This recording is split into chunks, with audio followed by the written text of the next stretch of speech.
And yeah, they didn't give him a first down either. Nope, they didn't give him the first down.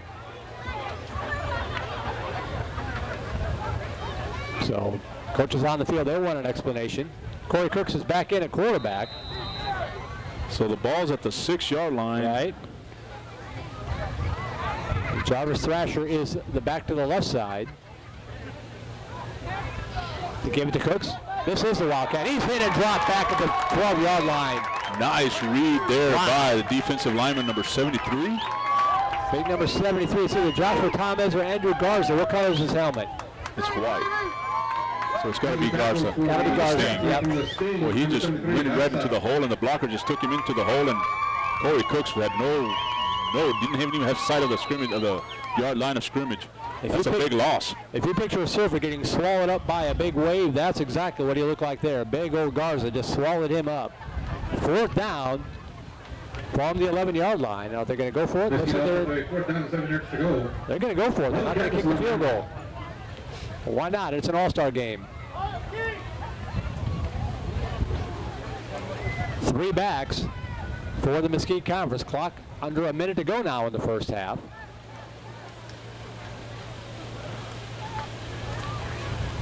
Up under center.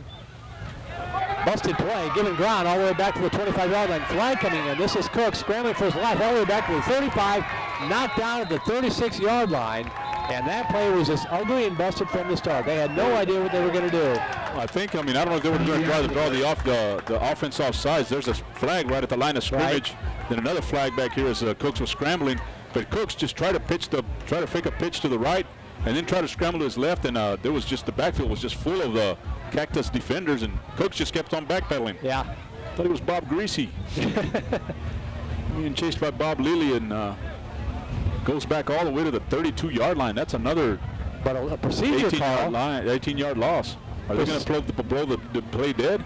Procedure against the Cactus Conference, unsportsmanlike conduct against Mesquite Conference, probably for throwing the ball up in the air, I would imagine. There's also another flag back here for holding, and they're going to call 5 yards, against Cactus Conference. And they're going to penalize 15 yards? I'm just going to wait until they put it down.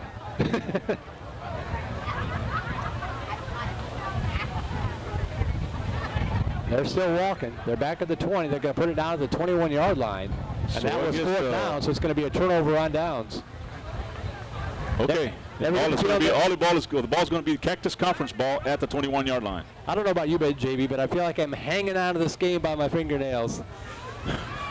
Well, it's just confusing stuff. Well, yeah, the referees are placed in a hard position to make these calls, and some of the decision making is confusing, but it could be the rule, something we don't know about. So if anybody knows anything, just give us and send us an email, kevin@kmaxsports.com. And now there's a talking, and both coaches lobbying the officials, and as I like to say during our high school football broadcast, there's a couple of United Nations confabs going on down there in the field. And now they still have 4th down, but the one referee signaling Cactus Conference ball, and there it's going to be okay. Speaking of high school football, that'll be coming up in just under 5 weeks on KMAX Sports. So we won't have to worry about duplicate jersey numbers in high school football, that's for sure. Or the clock running on incomplete passing. Right. And see, now they give the ball back to the Mesquite Conference. So the down remains the same. 4th down. They're going to replay the down, but it's 4th and at the 21-yard line. And the 4th and about what, 17? 4th and about 17. The clock is running 34 seconds. I don't know if they're aware of that, but they're going to have to get a playoff here. As now trotting back onto the field is Delon Ellis. They're going to try a field goal. He's going to hold poor Mike Rose.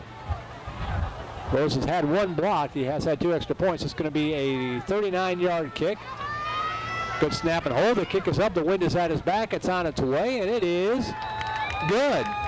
And a flag comes in late. So hold everything. Did the flag come in before the kick, or is it a post-possession kind of flag? No, they're going to call offsides on the field goal, and it looks like they might mark it off on the kickoff. 38-yard field goal by number 4. So the kick by Mike Rose is good, and with 12 ticks on the clock in the first half, that expands the Mesquite Conference lead now to 17-7. We'll keep it here for the final 12 seconds. Don't forget to join us at halftime. Eloy Vera are going to be coming up here. He's got some awards to hand out on the field, Kevin. So maybe if the PA, I'm imagining the PA announcer will have the names of those awards. So we'll try to pick that up live. They give us a chance to shut up for a minute or two, too.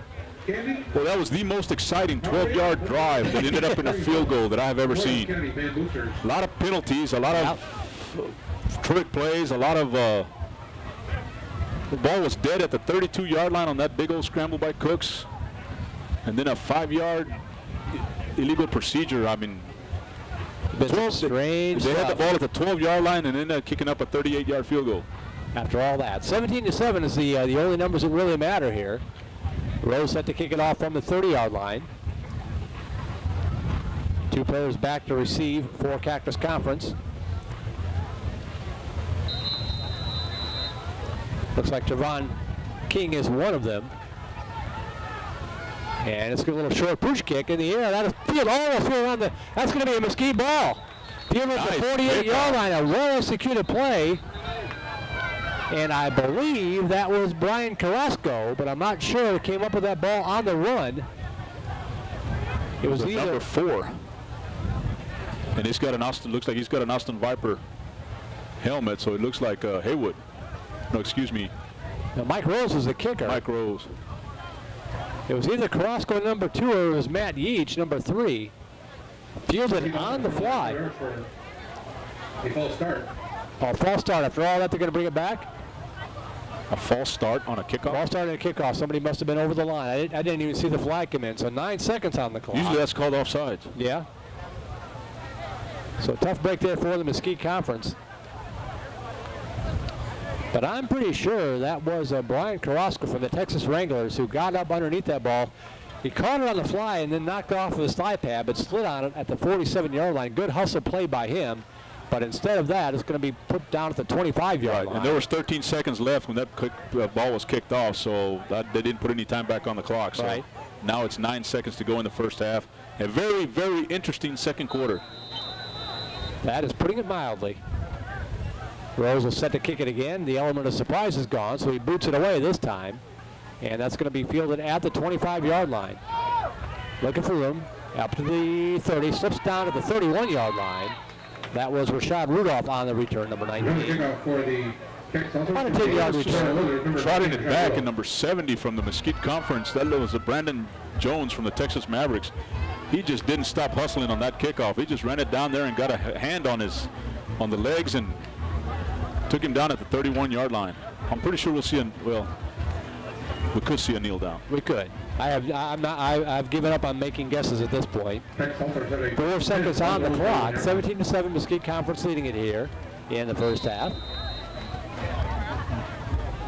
And one of the Mesquite players standing well back at about the 35-40-yard line. Cactus is going into a deep, stiff wind, which is still blowing pretty strongly from right to left. Cactus going left to right here. The ball sitting at the 30-yard line. And at quarterback is Colton Brownson. He does have a gun, so we'll see if he puts it up here. Two receivers split out to either side. Final 4 seconds of the first half underway. A hook and lateral. Throws it up here to the near side. Underthrows it, and that ball is picked off, intercepted by Matt Beach from the Korean Revolution. He's been the intended receiver a couple of times, hasn't been able to come up with the ball. That time he's playing center field.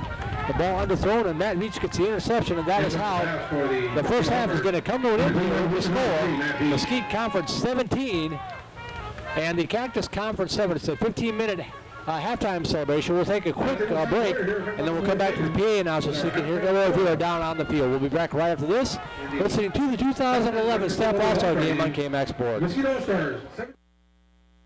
Hey folks, this is Chuck Licata, co-owner of K-Max Sports. You know I don't endorse anyone I don't believe in or buy from. That's why I'm here to tell you about Jean Bauer, a professional hairstylist for both men and women. I've been going to Jean since 2000, and I can personally attest she'll give you the individual time and attention you want from a hairstylist. Jean handles most anything from coloring, styling, and shaping for women to haircuts and styling for men. Jean just started working at Salon Amore on Highway 183 just down from 1431 in Cedar Park. You can reach Jean directly at 512-422-7137.